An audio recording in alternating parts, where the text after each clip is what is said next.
ಇವತ್ತು ಉಂಡೆ ಕಡುಬು ಯಾವ ರೀತಿ ಮಾಡೋದು ನೋಡ್ಕೊಳ್ಳೋಣ ಬನ್ನಿ. ಈ ಚೊಂಬು ಅಳತೆಯಲ್ಲಿ 2 ಚೊಂಬು ನೀರು, 1 ಚಿಪ್ ಕಾಯಿ ತುರಿ, ಆಮೇಲೆ ಸ್ವಲ್ಪ ಉಪ್ಪು ಹಾಕ್ಕೊಂಡು ಚೆನ್ನಾಗಿ ಕುದಿಯೋ ಥರ ಕುದಿಸ್ಕೋಬೇಕು. ಕುದೀತಾ ಇರ್ಬೇಕಾದ್ರೆ ನುಚ್ಚು ಮಾಡಿಟ್ಟಿರೋ ಅಕ್ಕಿನ ಸ್ವಲ್ಪನೇ ಹಾಕ್ಕೋಬೇಕು. ಹಾಕಿದ ಮೇಲೆ ಕ್ಲೀನಾಗಿ ತಿರುವಾಡ್ಕೋಬೇಕು. ಕಮ್ಮಿ ಉರಿ ಇಟ್ಕೋಬೇಕು. ಗಂಟಾಗದೇ ಇರೋ ಥರ ತಿರುವಾಡ್ತಾ ಇರಬೇಕು. ಆದಮೇಲೆ ಬೆಂದಮೇಲೆ ಈ ಥರ ಕೈಗೆ ಇಟ್ಟು ಅಂಟಬಾರ್ದು. ಆ ರೀತಿ ಆದರೆ ಕಡುಬು ಬೆಂದಿದೆ ಅಂತ ಅರ್ಥ.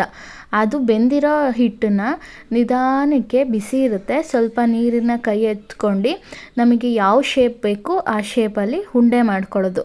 ಹಿಟ್ಟು ಚೆನ್ನಾಗಿ ಬೆಂದಿದೆಯಾ ಇಲ್ವಾ ಅಂತ ನಾವು ಮುಟ್ಟು ನೋಡಿದಾಗಲೇ ಗೊತ್ತಾಗುತ್ತೆ. ನಮಗೆ ಯಾವ ಶೇಪ್ ಬೇಕೋ ಆ ಶೇಪಲ್ಲಿ ಉಂಡೆನ ನಾವು ಮಾಡ್ಕೋಬೋದು. ನಾವು ರೌಂಡ್ ಶೇಪಲ್ಲಿ ಉಂಡೆ ಮಾಡ್ತಾಯಿದ್ದೀವಿ. ಸ್ವಲ್ಪ ಹಿಟ್ಟು ಬಿಸಿ ಇರುತ್ತೆ, ನೋಡ್ಕೊಂಡು ಮಾಡ್ಕೊಳ್ಳಿ. ಹಂಗೆ ತಿನ್ನೋಕ್ಕೂ ಚೆನ್ನಾಗಿರುತ್ತೆ. ಅದು ಕೋಳಿ ಸಾರು, ಮಟನ್ ಸಾರು ಈ ಥರದಕ್ಕಾದರೆ ಒಳ್ಳೆ ಕಾಂಬಿನೇಷನು ಉಂಡೆ ಕಡುಬು. ನೋಡಿ, ಈ ಥರ ರೌಂಡ್ ಶೇಪಲ್ಲಿ ಮಾಡ್ಕೊಂಡಿದ್ದೀವಿ.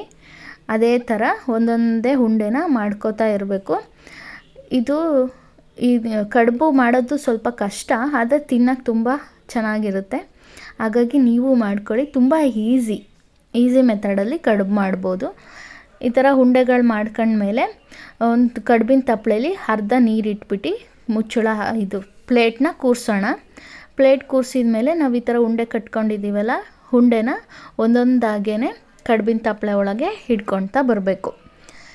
ಒಂದೊಂದಾಗೆ ಕಡುಬಿನ ತಪ್ಪಲೆಯಲ್ಲಿ ಜೋಡಿಸಿದ ಮೇಲೆ ಉರಿ ಜಾಸ್ತಿನೇ ಇಟ್ಕೊಳ್ಳಿ. ಇವಾಗ ನೀರೆಲ್ಲ ಕುದ್ದಿದ ಮೇಲೆ ಈ ಥರ ಪ್ಲೇಟ್ ಕೂರಿಸಿ ಕಡುಬನ್ನ ಒಂದೊಂದಾಗಿ ಇಟ್ಟಿದ್ದೀವಿ. ಈ ಥರ ಫುಲ್ ಜೋಡಿಸ್ಕೊಂಡಿದ್ದೀವಿ ನೋಡಿ.